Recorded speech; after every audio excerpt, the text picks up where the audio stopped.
BTR ओनसोलनि गोबां रोजा रोजा गोसो गुदुं बर' लाइमोनफोरजों लोगोसे बारग' एनडिबिफोराबो बे अग्निबिर साख्रिखौ लानो हागोन।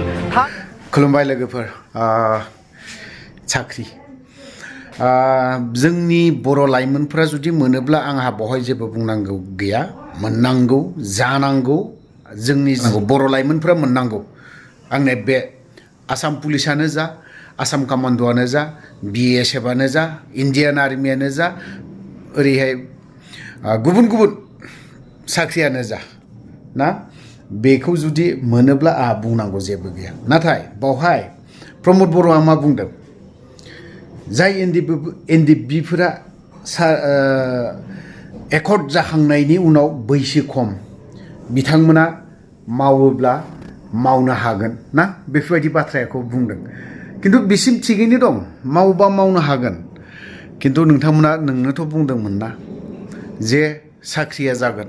खारग्लुं होदोंमोन फुंजामुथि सिखां सिखांनो, जे अदालगुरियावबो सनाय फिल्डआव खारग्लुं होदोंमोन।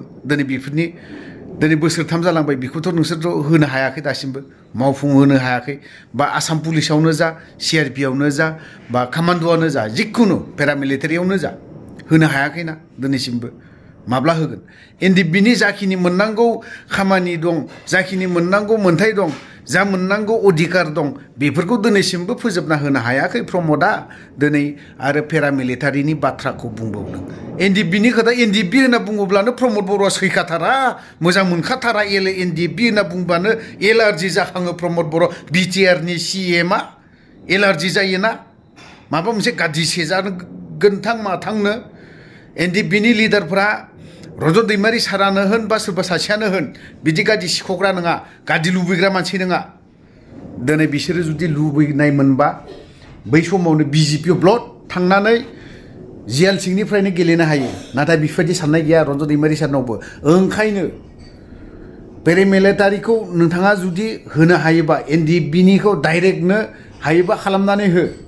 नरेन्द्र मदिजों नोंथाङा जुदि मोजां रिलेसन बा, BJP गभर्नमेन्टजों नोंथाङा मोजां रिलेसन दङब्ला, एनडिबिनि जाखिनि सोद्रोमाफोर दं बिथांमोननिखौ खुनु रिक्रुइटमेन्ट बा माबा मोनसे सुनाय थुनायनो माबा माबि खारनाय बेफोरखौ दोनथ'नानै डाइरेक्ट एपइन्टमेन्ट खालामनानै हो, डाइरेक्ट ट्रेनिङाव सोनानै हो हायोब्ला बेखिनि बाथ्राखौ बुंगोन। जुदि हायाब्ला ओरैनो जानला मानला खोथाखौ बुंलाबायनानैबो लाबबो गैया। खारन नोंनि खोथाखौ जों फोथायनो बेसेबां थान जानानै दं।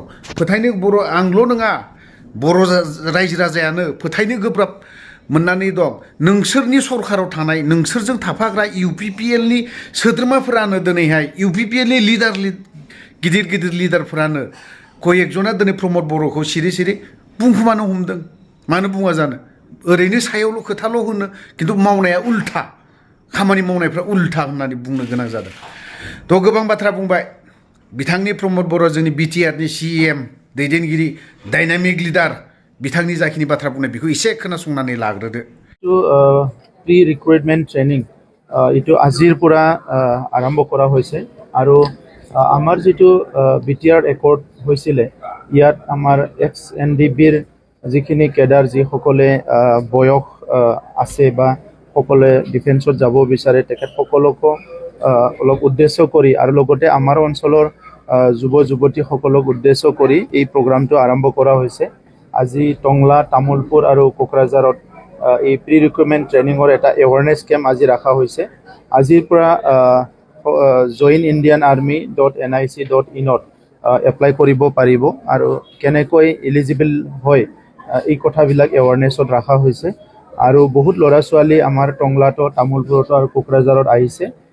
কিন্তু আমি কোকৰাঝাৰ যিহেতু ডিষ্ট্ৰিক্টখন বহুত ডাঙৰ, এইকাৰণে গোসাইগাঁৱত আৰু এটা প্ৰগ্ৰাম তেনেকুৱা ল'বলৈ আমি আৰ্মি আৰু আমাৰ পুলিচ বিভাগ চবকো মিলি পেলাই লোৱাৰ কাৰণে আয়োজন কৰিছোঁ।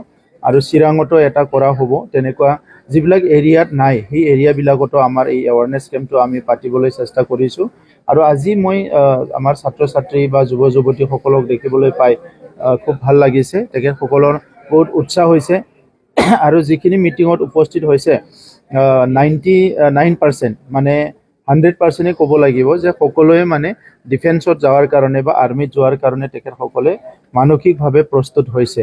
গতিকে আমাৰ প্ৰধানমন্ত্ৰী নৰেন্দ্ৰ মোদী ডাঙৰীয়াক মই ধন্যবাদ জনাব বিচাৰোঁ যে অগ্নিপথ বা অগ্নিবীৰ যিটো আঁচনি আনিছে ইয়াৰ দ্বাৰা আমাৰ যুৱ যুৱতীসকলক বা ছাত্ৰ ছাত্ৰীসকলক ডাইৰেক্টলি ৰিক্ৰুইটমেণ্ট হোৱাৰ কাৰণে যিটো সুযোগ দিলে ট্ৰেইনিং লোৱাৰ কাৰণে সুযোগ দিলে 4 বছৰ চাকৰি কৰাৰ কাৰণে যিখিনি সুযোগ দিলে এইখিনিত আমাৰ বহুত ল'ৰা ছোৱালীয়ে নিজৰ জীৱনটো সুৰক্ষিত কৰাৰ লগতে নিজৰ জীৱনটো এটা দিশ এটা নিৰ্ধাৰণ কৰাৰ লগতে দেশ সেৱাৰ কাৰণে দেশ প্ৰেমৰ কাৰণেও তেখেতসকলে মানসিকভাৱে প্ৰস্তুত হ'ব আৰু এইটো অনাগত দিনত আমাৰ দেশৰ কাৰণে খুব ডাঙৰ এটা ছাপোৰ্ট বা আমাৰ দেশখন আৰু শক্তিশালী হৈ উঠিব মই সেইটো দেখিবলৈ পাইছোঁ বিজেপিয়ে আগতীয়াকৈ 200 লোকসভা সমষ্টিৰ কেণ্ডিডেট ডিক্লেয়াৰ দিব এতিয়া এলাইনছৰ চাবলৈ আমাৰ আলোচনা চলি আছে আমাৰতো আমি সিদ্ধান্ত ল'ম প্ৰিপাৰেশ্যনটো আমাৰো কমপ্লিট হৈ গৈছে এতিয়া কেণ্ডিডেট ডিক্লেয়াৰ কৰিব লাগে যেতিয়া ইলেকশ্যন ডিক্লেয়াৰ কৰিব লগে লগে কেম্পেইন কৰিব লাগে ভোট দিব লাগে আৰু জিকিব লাগে